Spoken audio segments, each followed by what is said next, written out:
Hi and welcome. Now that we know how to create sounds with our oscillators, now we want to route the signal through the analog filters. And when the quantum came out, there was a lot of confusion about the filters. Are they real analog? What's about mono and stereo? And how many filters are there actually in the quantum? So let's talk about the filters. First of all, yes, they are real analog. So the digital signal will be converted into an analog signal, put through the filters, and then converted back into a digital signal. But the problem can be seen here on the display. When we have a look on the routing, we can see that the oscillators are actually stereo, but the signal of the filters are monophonic, so that you are going to lose the stereo signal. It will be converted into a mono signal, and the output of the filters is also monophonic. And as you can see here, you have two filters for each voice, but both analog filters are always in a parallel mode, and you cannot route one signal, like the left signal, to one filter and the right signal to the other filter. Both filters get the same monophonic signal from the oscillators. So why are the oscillators actually stereo? Well, the solution is you can route the signal of the oscillators also directly to the digital former or to the VCA. So you can also avoid the analog filters and keep the stereo signal of the oscillators. Okay, so the filters are always in a parallel mode, and they're always low-pass filters. But you can choose which type of low-pass filter should be realized by the circuit. You can choose between different 12 dB types with saturation, with an extreme saturation, or without any saturation, and also between different 24 dB types. The types can be also selected with the knob here. And you have also different modes. The modes describe how the two filters of one voice will be combined. By the way, the knobs here are just the cutoff and resonance of filter 1 and filter 2. To understand in which way both analog filters cooperate, we try to use a sawtooth signal, and we are going to use different combinations, especially with resonance.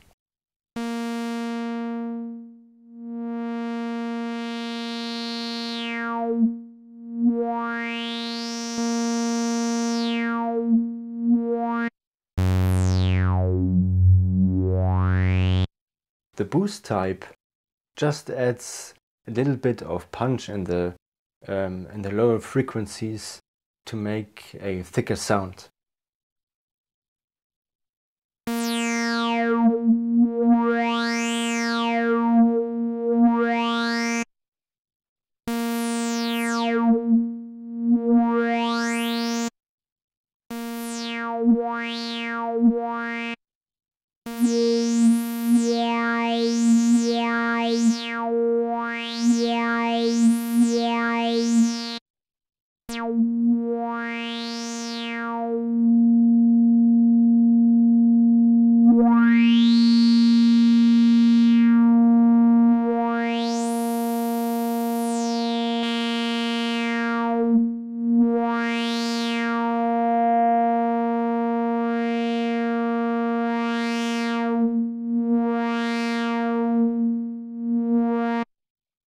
So even if you have just two analog filters in parallel, by combining them and by changing the cutoff of both filters dependently, you can create very interesting, almost vowel-like sounds.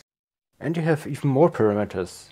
The parameter filter domain, so far as I understood, means or describes how the distortion will be created. So you can choose between a real analog distortion or saturation, overdrive, or you can use a digital overdrive. You can also control the output level of the filters and the panorama position. And then there is the stereo mode. Well, I said that the filters are mono, but after the monophonic filters, there is an additional functionality to spread all 8 voices in the stereo panorama. Let's try it.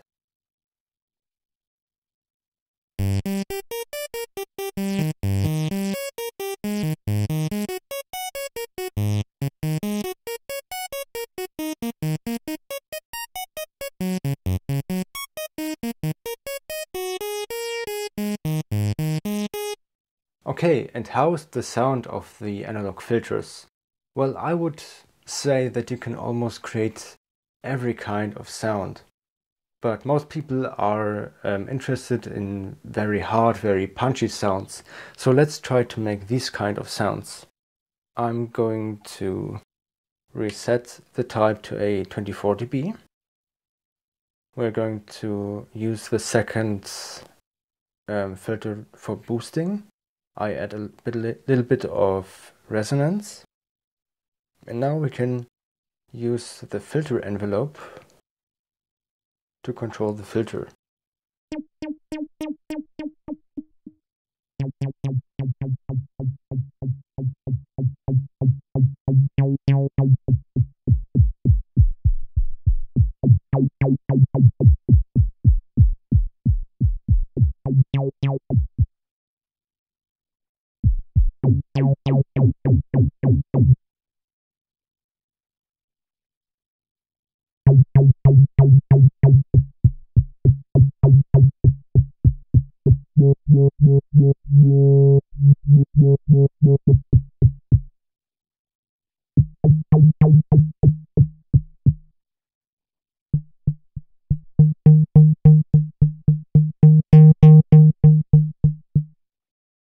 So if you want it, you can make the filters sound very aggressive and very dominant.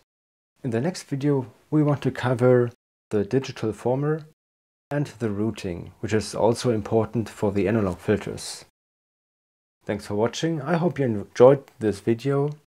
Make a like or a dislike, leave a comment, and have a nice day.